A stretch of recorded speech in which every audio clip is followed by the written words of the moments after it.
I am Blaze Bailey. You are experiencing probably the best show in the world, Poppitt's Corner.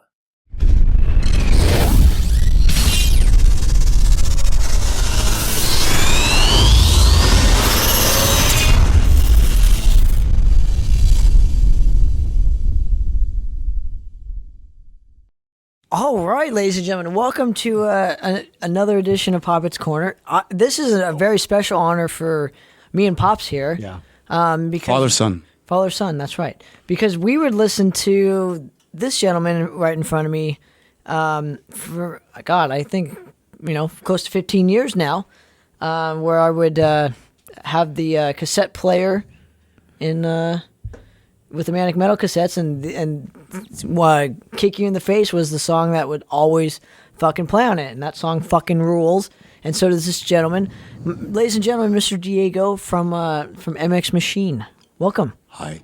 How you doing? I'm good. Thank you for having me. Of course. Yeah, this is great. This is great. Of course. Yeah, very Make sure to humble. talk into the microphone so we can hear you. Thank you. I still made you a promise outside. When I track it down, we're going to find some of the promos for MX Machine. Yeah, we used to make our own ads for MX Machine for the gigs on KNC, and we used to buy ad space, and they were pretty funny because we used to produce them ourselves, but they wanted you to they buy were rather ad space. comical. So you had to pay for ad space on Sure. there? Oh, yeah, And absolutely. was that investing in? Absolutely. Yeah, because it's going to pay off in the Absolutely. long run. Okay. Absolutely. We are, back in the day, you have to, in any business, if you want to succeed, you have to invest. At the time that was going on, was the market saturated with bands, do you think? And that's why... It was getting saturated. We were in LA. We were signed to Restless Enigma. It was an amazing era, amazing opportunity that we saw growing up in the circle that we did. We were surrounded by amazing individuals and talented motherfuckers, and we followed suit. We grew up with the new wave of British heavy metal, listening to all the music that inspired us. We used to spend our afternoons and evenings smoking bowls in John Bush's garage, listening to all the heavy metal that he used to spin on his record player for us, and it greatly inspired us. So we're definitely blessed to have been in the right place at the right time, in this scene. I like it, man. So tell me a little bit about how MX Machine actually got started. MX Machine started as a concept in my head. Everybody here. I'm also with Angelo Espino here, another legendary gentleman. Yes, the legendary bass corner right here. And feel free to chime in because we come from the same era. We were all in the right place at the right time, and everybody had a dream because L.A. had changed, and everybody loved Van Halen, and that Van Halen record changed L.A.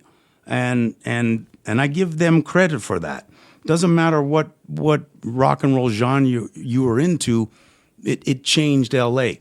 and growing up in the area that we were in, the San Gabriel Valley, El Sereno, Pasadena, that whole area, that band inspired an entire generation of kids to strike out and live a dream.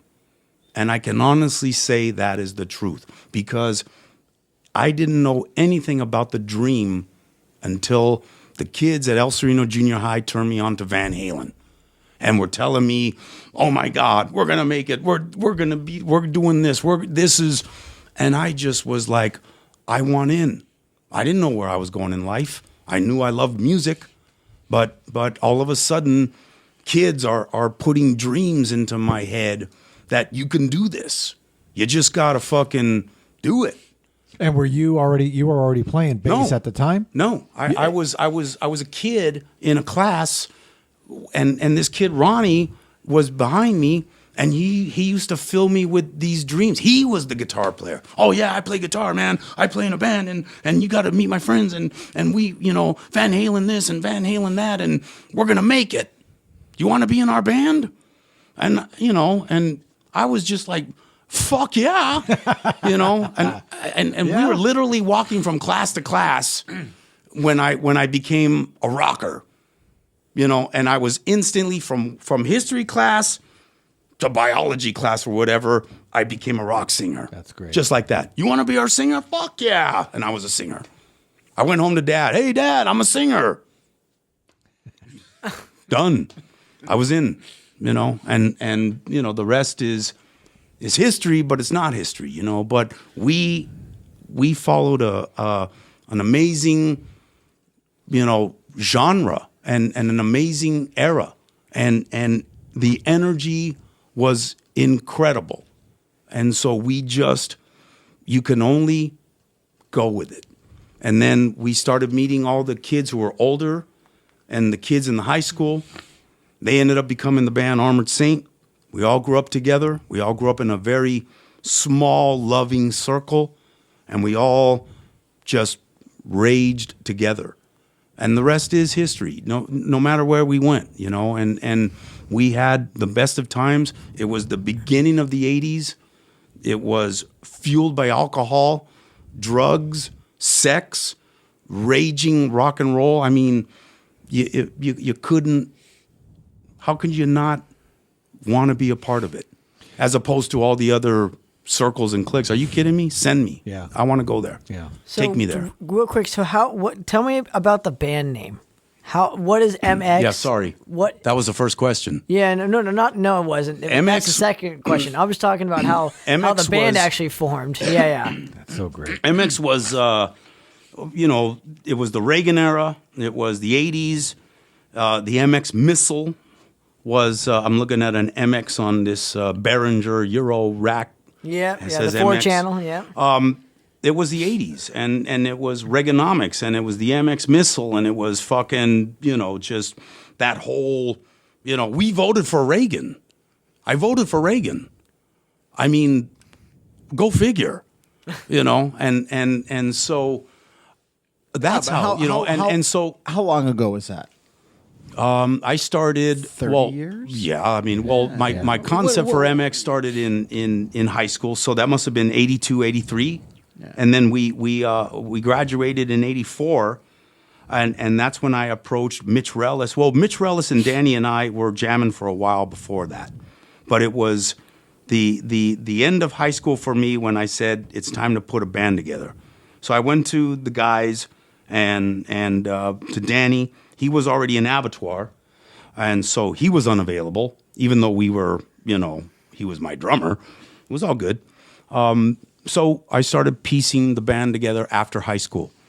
But Mitch Rellis and Lee Kaiser were at South Pass High School, and they still had high school to complete.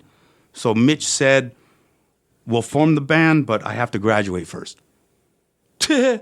So they graduated, and we formed the band. Lee Kaiser came about. He was one of the kids in the neighborhood who was always partying with us.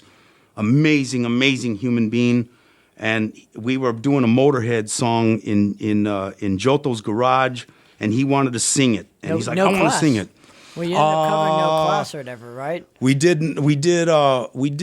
No, we never did No Class. We did The Hammer. We did, of course, Ace of Spades.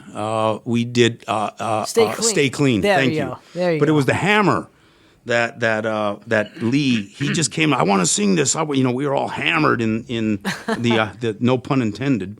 And he's like, I want to sing this song. And he came up and belted it out.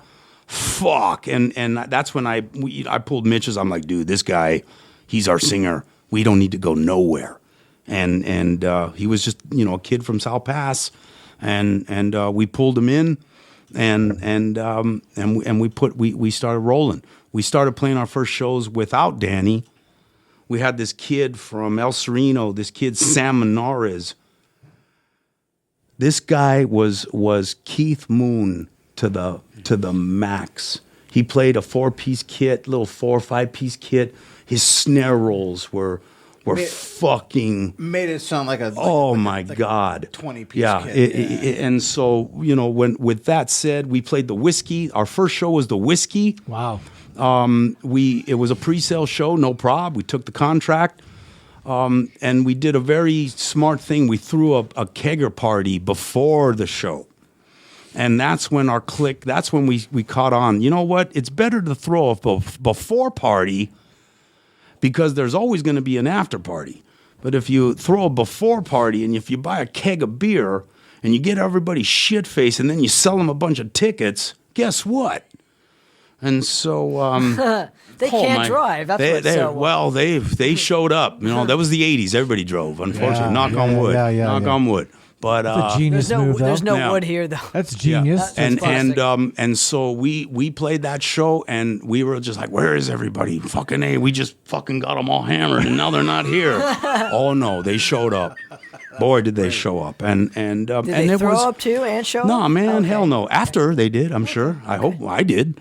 And so, but that was it. I mean, we started throwing parties because growing up in the circle that we were in, we were already throwing raging parties. But MX Machine and MX, we started as always a dream that I had in high school. But we were MX, and then we got signed. After when we got signed, No, wait, don't back up real quick. Yeah. How did you get signed? Well, honestly, the song "Fuck the Neighbors." That's a great song. We did a demo. Great song, and it got circulated, and we had that demo, and Sharon Murley from Restless Enigma Records was at the Whiskey show, and she saw us, and "Fuck the Neighbors," which was such a obnoxious, drunken, rebellious song that it was just Is there a true story behind this song? There is. Well, I mean, just. We wanted to write a song called "Fuck the Neighbors" because of all the parties we always used to throw. Okay, so it wasn't like the neighbors are complaining about the noise. No, not because that's what I got. Because I asked you, didn't I ask you where it was like I'm going to ask him if there's a story behind "Fuck the Neighbors." Not a major story, except the fact that we were partying weekly. We threw parties every night, weeknight, weekends. I didn't.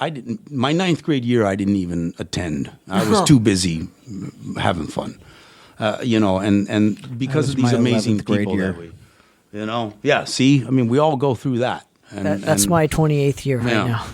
But the funny thing is that when we got signed, we were ready to cut the record when we got some really disturbing news from our record label, and that was a band from Georgia. Got in touch with the label, and they were called MX. Now that's a great band too, though.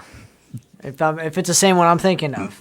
His name was Radical Ray Terrell, and I never met the gentleman. I don't really know too much about the music, but the story is that we didn't know what to do because we were stuck. We were signed. The album was about to drop, and they owned the name. Wow.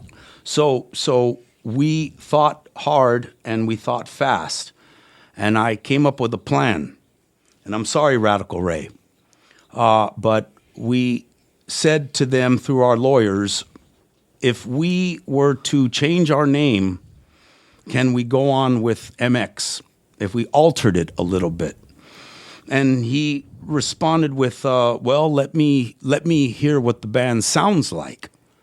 So I was like, no problem. We called a rehearsal when we were rehearsing at Vernon, back at Francisco Studios, where we were holed up. And okay, all right, they want to hear what we sound like? No problem. We spent an evening writing 3 ridiculous punk shit songs. One of them I remember called "Hold Your Fire," and we tracked them on an old school cassette player, and we tried to write the shittiest music we could that wasn't MX because jokingly, and we sent it to them, and we said, this is what we sound like. This is the band that's signed, and can we add machine to the name? And he agreed, and he released the permission, and we came out. We changed the name to MX Machine, and so MX Machine was the Manic Panic. We were MX before Manic Panic. I think MX Machine's a better name. I do that's too. Just me. I like that's it. Just me. You know, MX was there were a couple. There was a MX80 from San Francisco, a punk band. There's a one from Brazil. I think the Brazilian Perhaps. one was the one I was right? thinking of. And so you know, but it did fit. It all worked out. So that's where that's. To answer your first question, 15 minutes later. Well, I'm glad I got the actual answer. I want to chime in on that really quick because you purposely wrote songs that you wanted this guy to hear so that he would disassociate, thinking, "What these guys They're aren't shit. going They suck. anywhere." They're not going Yes, nowhere. that's so cool. They're signed, but they're not going to go nowhere. And that was our plot, and it worked. Yeah. Yeah. So and you know, but. Is the rest history? No. I mean, you know, we have our we made amazing business decisions that did not work to our benefit, and that was, you know, it's one of the lessons that I say is well, let's get that. to know. Let's save that for the end, if you right? don't mind. Sure. Let's go back to the beautiful beginnings here, and we'll fucking get fucked up towards the end. So, Manic Panic. You recorded the album in 87 or 88, I believe. Right. Tell me a little bit about the name behind it. Like, why is it called Manic Panic? Is it just because it's? I know it's named after a song title. Is that the reason for it? It was chosen because of the song title and the fact that we were absolute obnoxious, immature drunkards. Is what we were. How old were you at this time? I was I was 21, coming on 21. I was 2 years out of high school. Okay. Mitch and Lee had just graduated 86 when we started. We formed in 86. Yeah, because I have an interesting story about how. So when I toured through Oklahoma and Texas, I stopped by a record shop, and I only had enough money to get one record. The vinyl? Vinyl, yeah. My buddy got Coven from Seattle Right. with Blessed is the Black or whatever. And I picked, as soon as I saw the MX Machine Manic Panic vinyl, I was like, this is, I have to have this. It's a stunning album cover. The artwork is phenomenal. No, fuck the album cover. I'm not love saying it. that. I'm saying it because I remember listening to this on my cassette, and I was like, I have to check out the rest of this. I appreciate it. It was like, a $10 record or something. And everywhere else, it's like really expensive kind of to buy. But at the time, it was like a $10 record. And I remember I'm like, I have to keep this safe. And the whole tour, it was the record that I was like, man, I can't get damaged. So as soon as the tour ends, I take it home. And then I did not have a record player. So I bought the vinyl just saying like, I'm going to get a record player sooner or later. So I want to have this in my collection. And I busted it out with at the new house or whatever with you, and we were listening to it. I'm like, this is pretty fucking awesome. Like, I'm having fun listening to your record. It was a fun record. We weren't out to and so make that's my story. I appreciate that. No, that's it went nowhere as usual, but you know what? No. I know it's going right here where I'm saying that. I appreciate that, and it was. And I a fun found it record. in Oklahoma. I didn't even find it in California. I had to travel to Oklahoma to fucking find it. That's even better. That's all. Yeah. Thank you. Well, even better. That it's out there. So, but that album cover. Can we talk about that? Well, I asked him before, and I didn't want to get into it unless he wanted to get into it. So that's up to him. What's behind the album cover? I can honestly say that it was a phenomenal work of art by the record label. We did not know. We went and did the photo session in the desert from the budget that we had back in the day when you would have an actual record deal, and there was actual. We were blessed with that. And so we went out to Palm Springs to Mitch's parents. They had a beautiful house out there. So we took this photographer with us that the label hired, a woman, and we spent the night. The night was just another raging party. By the morning time, The photographer fucking hated us. She hated us. She hated Mitch. She hated Danny. They were so insulting. They were so spot on genuine. And it was just another obnoxious weekend. And when we did the photo session, it was just, we had that the kid is Lee Kaiser's younger brother. We brought him. And what is his name? If you Corey Kaiser. Corey Kaiser. Called him Coronary Kaiser. and it's amazing how they're all fathers with we've all grown up. Incredible. Yeah. And so, but we did the photo session, and yeah, some of us. Did that come through? Yeah, it always comes through. I Dude. heard it. Shit always comes through too, man. Yeah, but yeah, I didn't think I was talking into the mic. it's because we've been drinking a little bit. Go ahead. Okay. No, but We're having fun. But it was just a beautiful piece of artwork. All the little squiggly characters were drawn by Jason Hawley. He was our band artist. He did he designed the logo and all the flyers we used to do. So that's the gist of the album cover. We did not have an actual concept. It was presented to us, and we loved it. It was beautiful artwork. So yeah, because I've been reading on, and I know as musicians we don't give a fuck what critics think. We don't give a fuck what anyone else thinks. I had always wondered if you guys were happy with the cover because there's so much shit talking on the cover, and where it's like I guess I just didn't get it. It's not your standard. It's not cover, your standard. no. And here's the thing: it's the '80s, so it was a different time as well. So it's like all the little squiggly art characters totally represented I'm us. not even that. No, Yeah, it's the kid on the cover. The kid on the cover. Yeah, people don't understand it. So I just was wondering. Yeah, that was Corey. It was just we didn't, we just thought let's go out and take photos. We didn't have, I don't even remember why we brought Corey. It was like, let's bring the kid. So let's put him on the cover. Hell yeah, it was just we were reaching out to kids too. We were, always rock and roll, reach out to the kids, and so I don't. That's very metal, though. Just to be like, we don't really care what's on the album cover. What we care is what you're listening. Simple, to. Yeah. classic, black. And I guess I'm just wondering, like, is there any reason why there's like, there's a TV with a doll right props. next to it? Nope. Well, the doll looks like was you burned it. Nope. I don't think he did. No, he had makeup.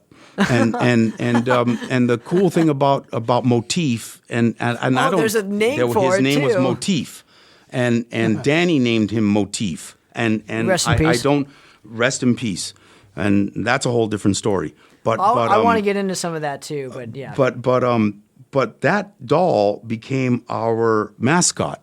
So not only it was right that he was on the album cover because.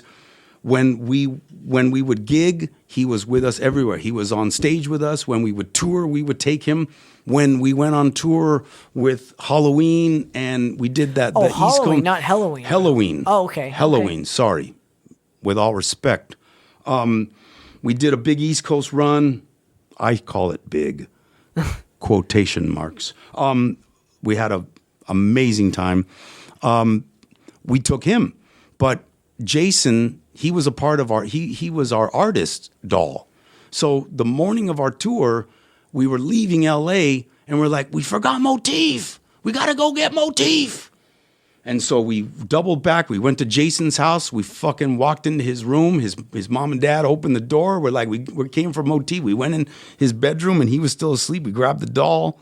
And we fucking took off, and he toured with us. Now, do you still have Motif? Who owns? Jason probably does still. Oh, okay. Yeah. I hope he still does. He's a I'm hoping bitchin' so. little. Yeah, he was with us, bitchin' little doll. And so okay, nothing other than that. So know? what was the initial reaction to Manic Panic when it first was released? Because I know you guys did a bunch of hype. Obviously, that KNAC thing. I'm like, okay, this must be a huge band. We had good promotion. But and we were going places, and I'm very proud to say that we were going places. And again, we got signed right away, which proves that we had a show, and I'm very proud of it. And that's why I'm here today because I believe the music carries on and can still carry on. Oh, it's a fun record. They're fun songs. They're fun songs to play. And people forget how to listen to fucking music these days. Simple. It's supposed to be fun, ladies and gentlemen. Thank you. And so, but old or new, it doesn't matter what the fuck when it came out. Music that grooves me moves me. It doesn't matter the genre. I come and if I love a song, I love it. Dude, we were talking and about a lot Herb of people Alpert won't earlier. Herb Alpert was in part of my dad's collection. We had Herb Alpert, Tijuana Brass, we had the Doors, we had Ravel's Bolero, classical music, everything. Miles Davis, all that shit. But as far as the getting back to what we were doing and why we did it, it was just for the pleasure and just to deliver entertainment. And again, that's why I feel it's strong enough at my age now just to keep playing. Why not? What the fuck? But my original question, so what was the reaction to the record? Yeah. It was good.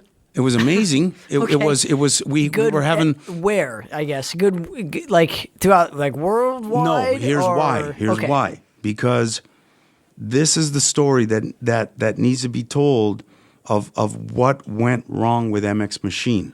And that is the fact. My floor is yours. I will not talk. It's simple. Ego can destroy you.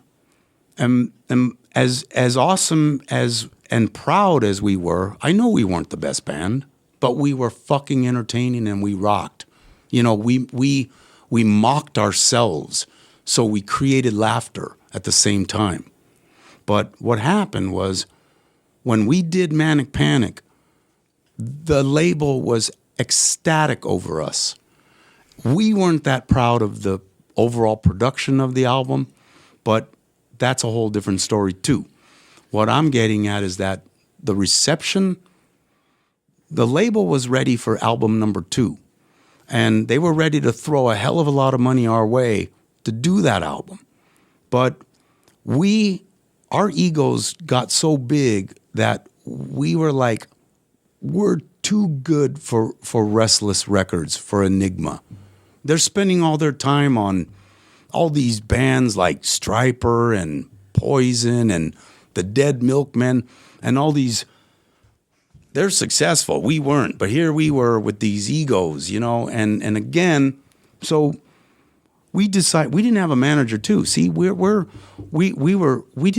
still managing ourselves, which was not good, when you know the record business. So we didn't even have a manager yet. They're ready to make the second album, and instead of going in humbly and being absolute grateful musicians for the opportunity, we said to ourselves, we're better than this. I want to be on a better label. There's better opportunity for us. So we went to the president of the label and sat in front of his desk, just like the Blues Brothers. And no ruler, right? No ruler. Okay. No, I was the one doing the talking. Okay. And we're talking to him, and he thinks we're there to talk about the second album, and we went there to ask to be released. And we dumbfounded him, and we proudly walked out of that building without a record deal. And the rest is not history. You know what I'm saying? And so here we are thinking that we're going to take over the world because we fucking rule. But you ain't shit without our support. And for the next 2 years, we pretended to be signed. And that's when Kinko's took over. And that's when we discovered Kinko's, because we didn't have an art department anymore at Enigma Records. So DIY. So you know what I'm saying? And so was that the downfall? that to was the it. band? That was and so we continued to survive. What was your contract for, if you don't mind me asking? We had 2 records and an option for Beyond. Okay. And you liked the work that Restless did for you guys? I'm sorry? Did you like the work that the Restless actually did? They were yeah. Why would they you had leave? belief because we were fucking idiots. We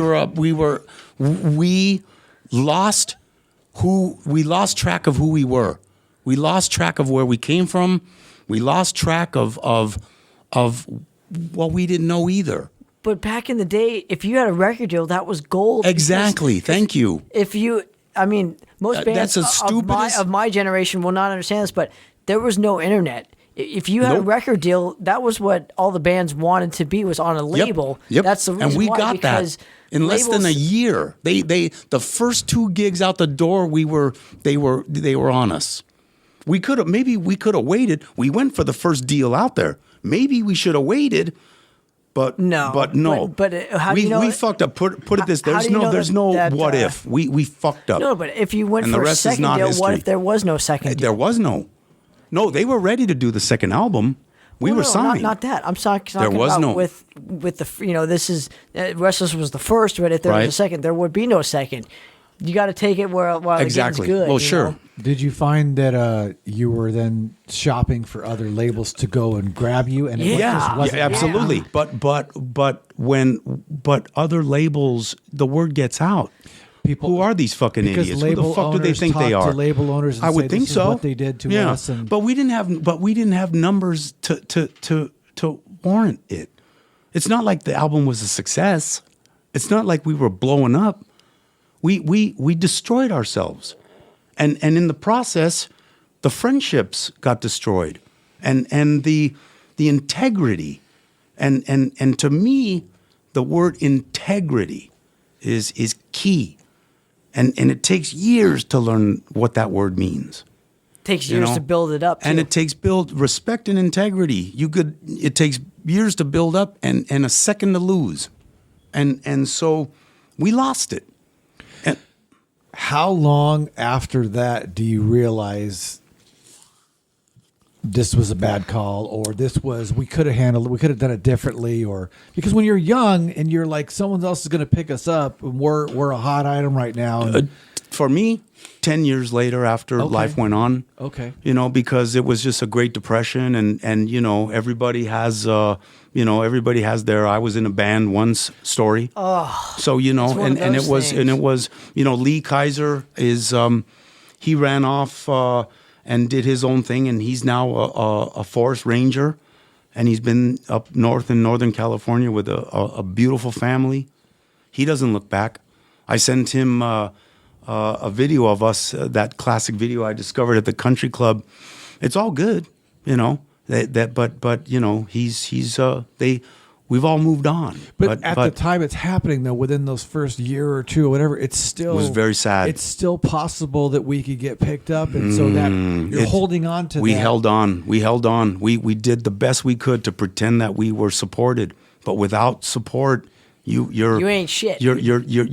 All you do is you cut the raft free and you float away. It feels like you have this glass chalice and it's chipped away a little bit at a time. And we sealed our own fate. And I tell that to the people and to the kids and to whoever wants to learn from our lesson. That's a great point. Thank you for this. Don't take anything for granted, especially when people are supporting you and they've got, my God. And so I'm just blessed that I was able to continue on and find a place in rock and roll for these years now. But again, we had an amazing experience. I have regrets, sure, of course, but I don't. This was the best time of our lives. And nobody can never deny that those were the best times of our lives. We did good. Yeah. We performed. We delivered. But we fucked up. And kids, opportunity comes once in a lifetime. Listen to Eminem. Yeah. But so I guess going forward, so you released the record, the great reception, all this shit happens.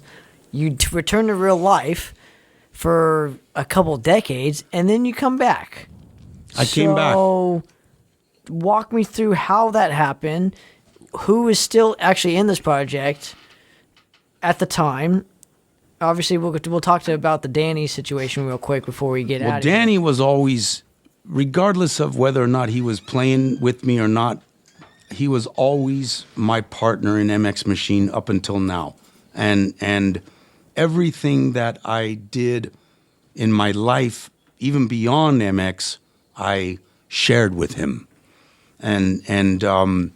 So throughout the years, he was the only person that I would say, we got to play these songs again. You know, I'm down. But it never transpired. And in like, I guess it was 2005, 6, I started to get the bug again because of there was a resurgence of thrash metal that came back. Thrash metal from I think it was the mid 2000s. And we caught that. The 80 there was a bunch of bands started playing in the clubs again. During the mid 2000s, that's when the thrashing was. Yes. I mean, that's what my generation is at. So and I just said to myself, you know what? Again, the music is so much fun to play, and we're on this little level of history. Maybe I could move it up to this level. To the next step up. We're not going to go down in history, but my music and the music and the legacy, it's worth to put up on this level, and just to spread the love of what we were. And so I went to the guys and I went to every member and I said, I want to put MX back together. May I have your respect and blessings? And because I couldn't do it without the blessings of the original members, and I wouldn't. And I said that to Danny first. And Danny was a lawyer. He became an attorney. So he was very adamant about, okay, but you better get permission from Lee and Mitch too. Mm-hmm. And I said, you better believe it, Danny. And so I put the band back together with new players. And that's a whole different story. But the amazing thing about Danny and his integrity and more lessons was that the very first gig I did of the second round of MX, I forgot to tell Lee. I didn't ask him permission yet. And I remember driving to the show, telling Danny, "We're playing, man. We're wish me luck." And he said, "Where were you playing?" I think it was the Brixton in Redondo. I think that was the Brixton was our first return. And I was driving there, and I remember texting Danny because in the back of my head, I knew that I didn't ask Lee yet. And I knew what Danny warned me about. So driving to the show, I called Danny and I said, "Hey, wish me blah, blah, blah. We're tonight's the night." And he said to me, "Did you talk to Lee yet?" And I said, "Nah, man, I'll call him tomorrow." And I have never seen my brother Danny so serious, or heard him so serious in my life on the phone saying, "You better call Lee and you better get his permission now before you play, or I'm going to slam an injunction on your ass so fucking fast you won't know what hit you." Wow. And I took that very seriously.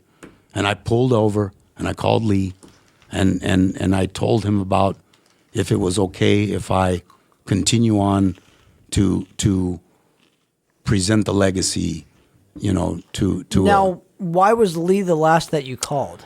Did you because just forget, he was or did you... because he was so distant and he had already moved on in life. He was a ranger gone. Just he didn't look back, and it was and I had every intention, but I just fucking the gig came up and excitement But I listened to him and I heard him. I said, Danny, I got you. I'm going to call Lee right now, and I'll get that permission. And Lee obviously gave you permission. Absolutely, he was, and they were all, I mean, it's again, that's respect, right? That's integrity, right there. I just, I can't do it any other way, because of the integrity issues and the honesty and the character issues that I went through personally running the original MX machine. My character declined because I started robbing Peter to pay Paul to keep the band alive, and then you start lying, and then you start fucking, being shady, and I caught myself, and I realized I have a lot of growing up to do, and so I was able to rectify take the time, grow up, be the person that I need to be, and then continue on. Now, what was the turning point for you to get there in life? To get to where you needed to be? Honestly, continuing on in rock and roll and following. I'm talking about in life. That's what I'm telling you. Okay. In life, and when I say rock and roll, I got into staging and rock and roll show business, and when I first started, it was a blessing to jump into gigantic shows. And so when I started working the shows as a crew member, and my first show was Metallica GNR at the Coliseum.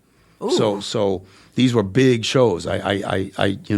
So you learn from people who are in the business, and you see who the real people are and who the fake people are. And everywhere in the world and wherever you travel and wherever you go, you find who the real people are. And for me, I was able to discover myself by realizing that integrity, honesty, show up on time, don't fuck people over, fucking take care of your, you learn and you grow.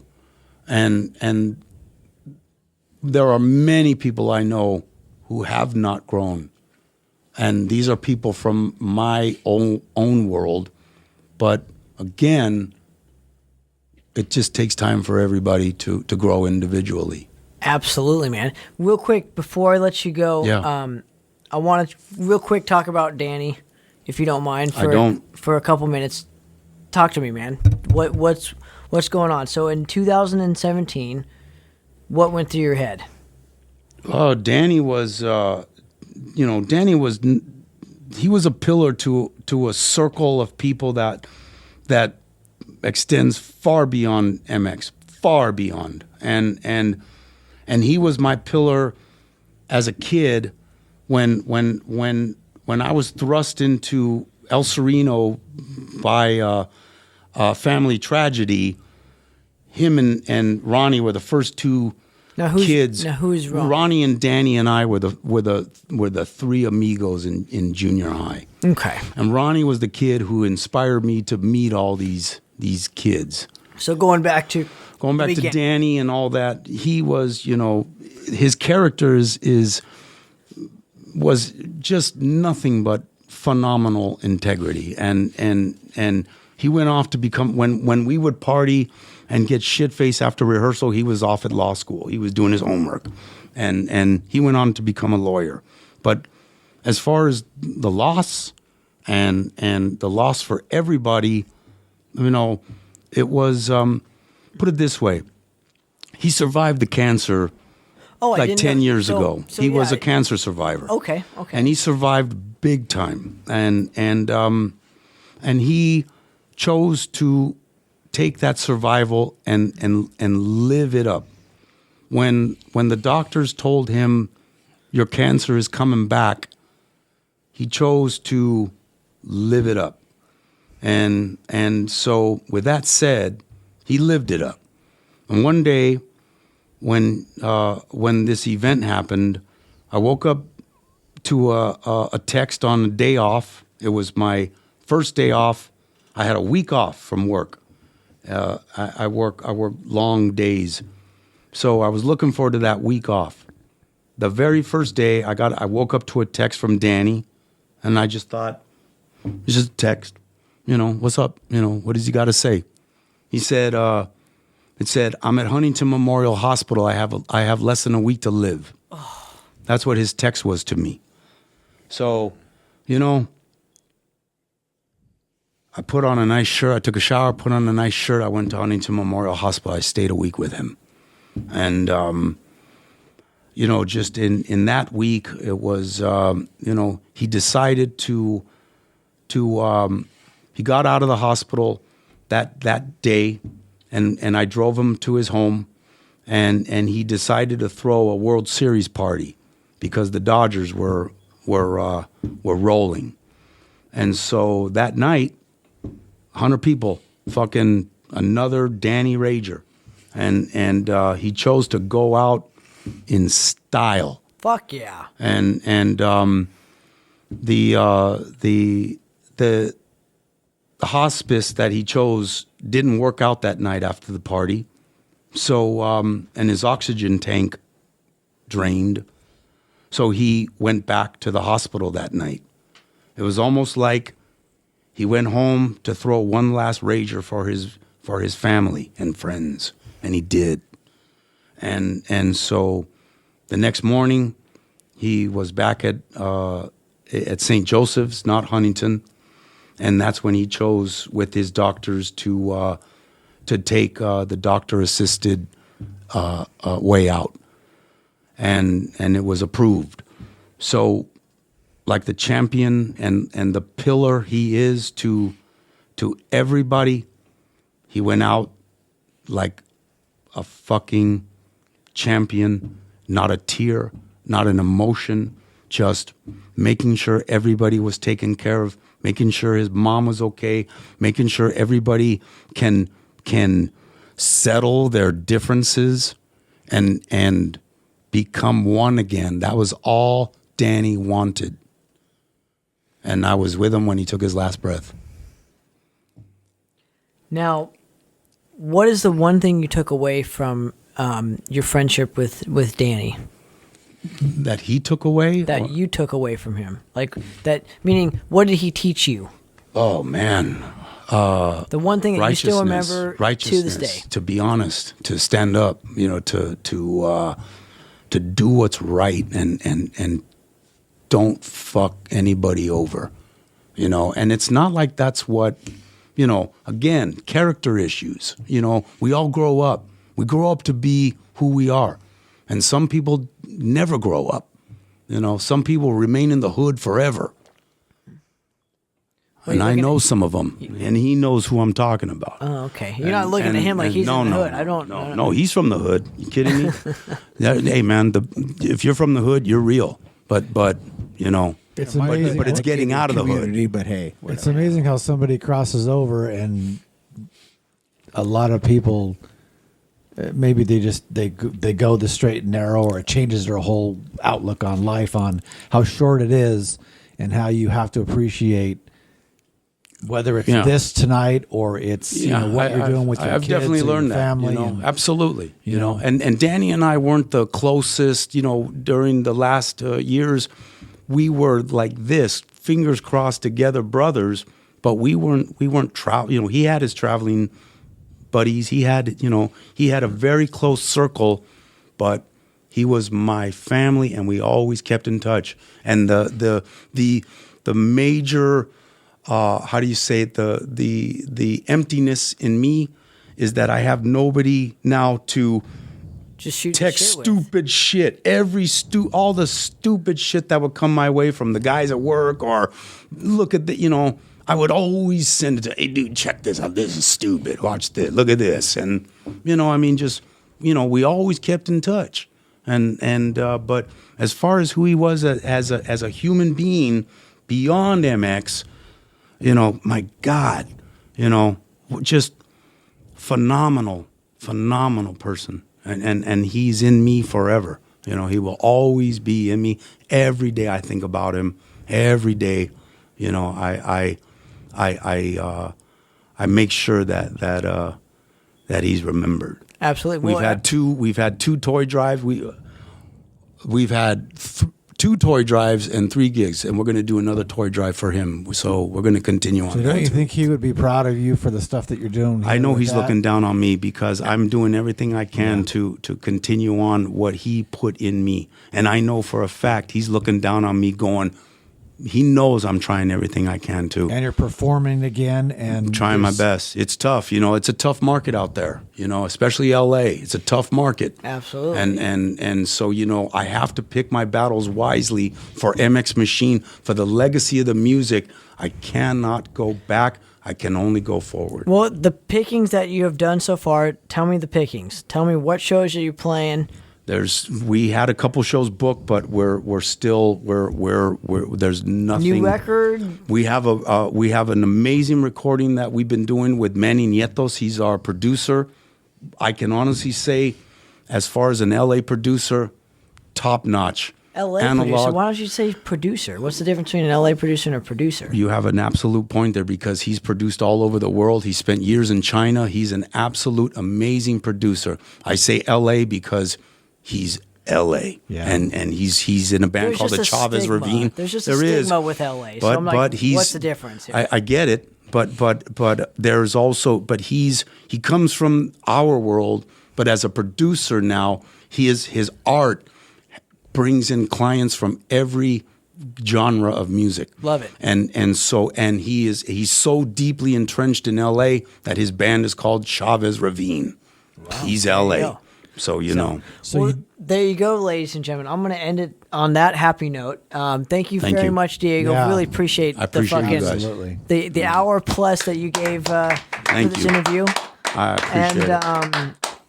I wish you the best of luck to MX Machine. Thank hopefully you. Madras Likewise. Hopefully Madras can play with the legends. Let's play, that is man. MX Machine. Fucking Sherman Jones, I mean, dude, there's Angelo, 4 bands in Heretic, there, Insecticide. Hey, man, honestly. That needs to be a show. We did a show. Make that happen. Let's make that happen, dude. I'm serious, dude. Let's make it happen again. Old school because meets new school, man. It always happens. We did it once, and I wanted, and the reason why we're not, we had shows booked, but they got to be the right ones with the right lineup, with the right, they have to be strong. Hey, can I get in there real quick? Absolutely. Sherman, come on. Wants to talk. He wants to talk some shit. I was actually... Nobody can hear what you're saying. You got to talk into the mic. I was actually at that Brixton show. The guy has the fastest right hand you'll ever see. But anyways...